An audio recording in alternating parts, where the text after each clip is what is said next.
Hello' বন্ধু-বান্ধৱীসকল, কি খবৰ? আশা কৰিছোঁ আপোনালোক সকলো ভালে আছে। Welcome back to my channel. বহুদিনৰ মূৰত পুনৰ এটা ভিডিঅ'লৈ আপোনালোক সকলোকে স্বাগতম জনাইছোঁ।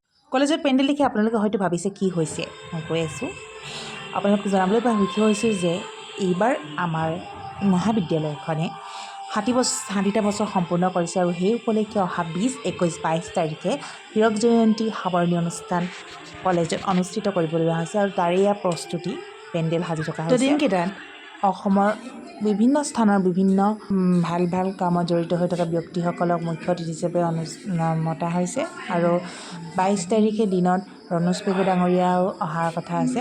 21 তাৰিখে আহিব হৰ্ষিতা উৎপলৰ সাংস্কৃতিক সন্ধিয়াৰ গীতৰ শৰাই আৰু লগতে 22 তাৰিখে আছে অসমৰ জনপ্ৰিয় কণ্ঠশিল্পী নীলাক্ষী নেওগ আৰু প্ৰাণদীপৰ গীতৰ শৰাই।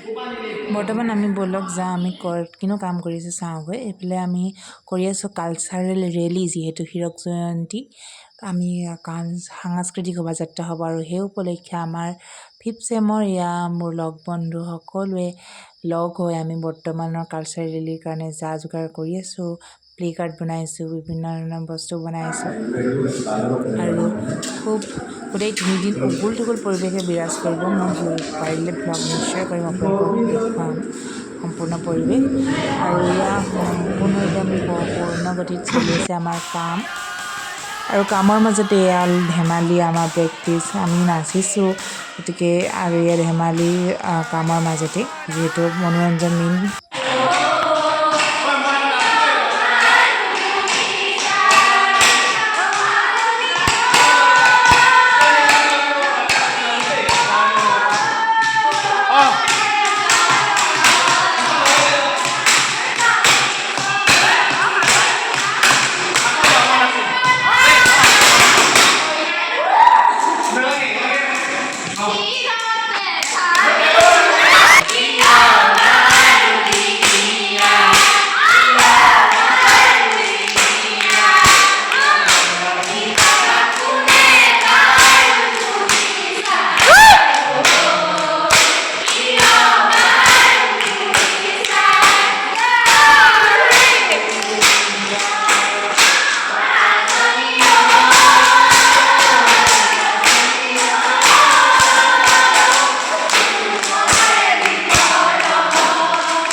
তাৰপিছত আমি সকলোৱে আহিলোঁ অডিটৰিয়ামলৈ, যিহেতু ডান্স প্ৰেক্টিছ হৈ আছিলে আমাৰ।